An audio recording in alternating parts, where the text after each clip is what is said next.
Hey everyone. In this video, we'll use KAVIA's AI code maintenance agent to perform improvements on a real browser game called The Lost Adventurer. So here's what we'll do. We're going to profile a baseline with Chrome DevTools, run KAVIA's optimization pass, remeasure and explain why that number is improved, and yeah. So on screen right now, we're looking at the game called Lost Adventurer, and we're going to do a profiler on it using Chrome DevTools. So a game is a loop that repeats 60 times per second, and each frame has a budget of about 16.67 milliseconds at about 60 Hz. Inside the window, the browser must run your JavaScript, recalculate the layout, paint pixels for change elements or canvas, composite the layers on the GPU, then present the frame at the next tick. So if any step exceeds the budget, you drop a frame, and then players see a stutter. Two top-level signals that matter the most is the frame time and its distribution. And then we also have the INP, which is the interaction of the next paint, so how long it takes after an input to see the visual response. And so the INP splits itself into the input delay, which is the event waiting, processing, presentation delay, and the time until the next paint appears. So right now we're opening the performance, and after recording, we're going to see our profile of the game.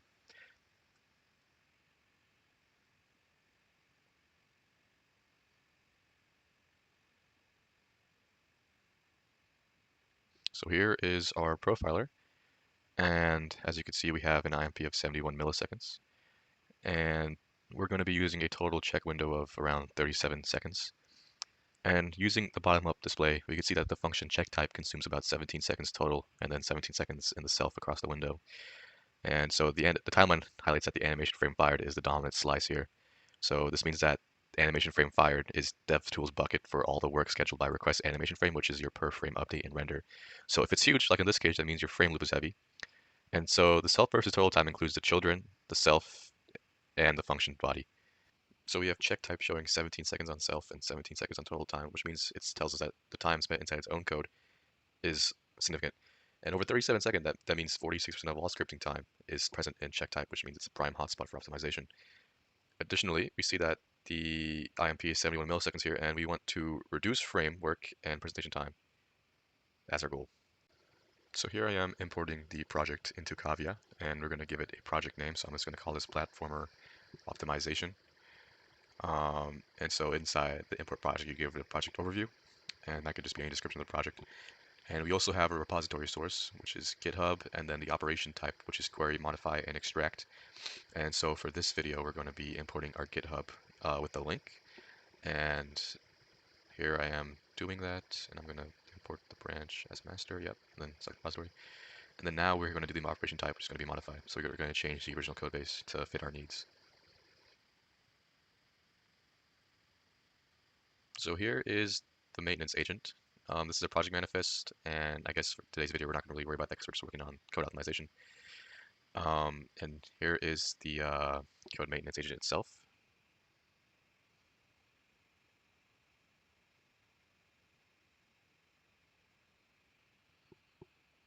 So it offers a lot of actions, and mainly what I want to do is run static analysis first, so the code agent can have an understanding of the code base.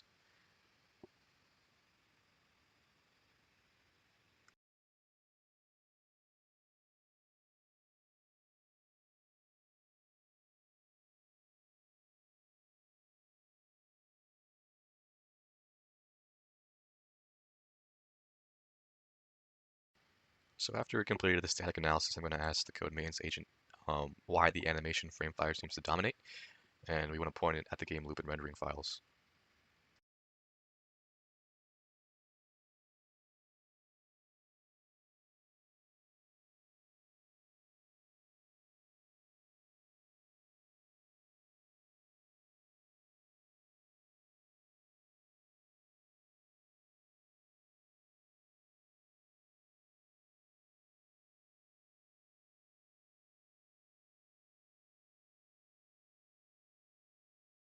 So after the analysis is complete, you can see that the KAVIA agent has given me a pretty detailed document with all the root causes and what could be causing it, and a very detailed input.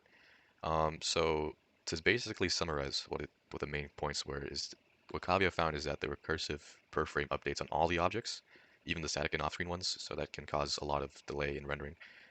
There's heavy per frame player collision checks. There's full scene render each tick, and there's no culling or dirty checking on these things. So yeah, that basically matches what the dev tool said. So let's have Kavia optimize these performance issues and see how far we can get with our performance increase. So I basically asked the Kavia agent to optimize the performance hotspots it found, and I wanted to do that without introducing new visual glitches because we're working with animation frames here, so changing them could obviously input any visual glitches. And then afterwards, I asked it to show me the changes it made in the code and the files directly. So I'll provide a brief summary of what I saw here. So the main four changes were that each container object gets need update in a visibility test, and if an object and all its children are static or off screen, we skip that update for that frame. So this matters because you're turning an O of n time per frame into a roughly O of m, where m is much smaller than n, and that set is actually changed, and that's visible now, which basically means that it's eliminating a lot of traversal, a lot of wasted traversal. We also added early out in recursive updates. So if a container has no children, this frame will return immediately. And so this prunes the subtrees of the scene graph and it cuts the recursion depth and the call count. And also, instead of checking against every nearby thing, it restricts to the tile sectors around that player. So this prevents from checking too many, and it just checks k neighbors, where k is pretty small. And then we also avoided redundant per frame work that doesn't change the visible output. So in browsers, fewer transform nodes and fewer state changes means less GPU composite time and fewer draw calls. So by shrinking the per frame work, we reduce the scripting time, and by touching fewer nodes and using stable transforms, we reduce paint composite time. Both help keep the frames under 16.67 milliseconds. So after these changes were applied to the code base, I'm going to open the game locally to see if the changes we made worked. So here I'm opening the dev tooler to profile the game again, and we're going to see some brief gameplay and make sure there's no visual glitches. But afterwards, we're going to make sure that the performance actually increased, and we will double check this shortly.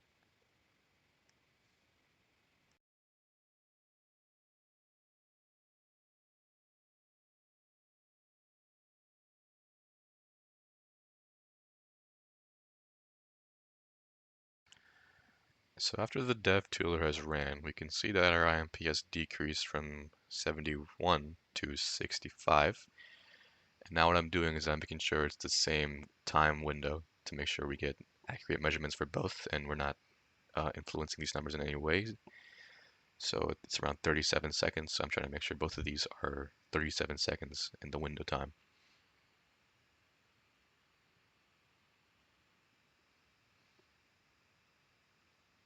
Here I am checking the new check type numbers and if they're any different. And here's the side-by-side comparison. So after Kavia's pass, the presentation delay dropped from 65 milliseconds to, I believe it was 52. And the input delay rose from 1 to 13 milliseconds. But in bottom up, the check time slash total cell fell by around 1 second, and the overall animation frame bucket also dropped around 1 second, which is pretty significant considering that we only spent around 10 minutes optimizing the code. And already this game was already pretty optimized itself. To shave a second off is pretty good. So this matters because the presentation delay shrinks. Um, so the compositor and GPU has less work to do before showing the next frame, which means our rendering logic actually worked. So that's consistent with skipping static tree updates and streamlining the render paths as Kavia was saying that it was going to implement. The input delay bump probably means that the main thread was occasionally busy when the inputs arrived, likely because more of your work now clusters in the frame boundaries. But we weren't focusing on that. We were focusing on the actual animation frame rendering. And this is also very fixable with the handler slimmer, which we can implement next time. Um, Additionally, we can see the summary bars with the presentation. It's now smaller for the check type and animation frames. So the bottom line here is that Kavia's AI code maintenance agent worked. After one optimization passed, our IMP dropped from 68 milliseconds to 52. That's about a 24% improvement in input responsiveness. In the same 37-second window, we also cut real work out of the frame loop. The animation frame fired and the check type hotspot both shrank by roughly a second. So lower INP means actions feel snappier. Trimming the per frame bucket means fewer frames bust the 16 millisecond budget. So motion looks smoother. And we didn't ship visual changes, we just stopped doing unnecessary work every frame. Additionally, there were no visual glitches as well, so we could say this is extremely successful. Um, from here, I'll run one more Kavia workflow in another video to slim the input handlers. But the story is simple. You must just measure, optimize with Kavia, remeasure, and that's simply the workflow we use to get repeatable gains that users will feel immediately.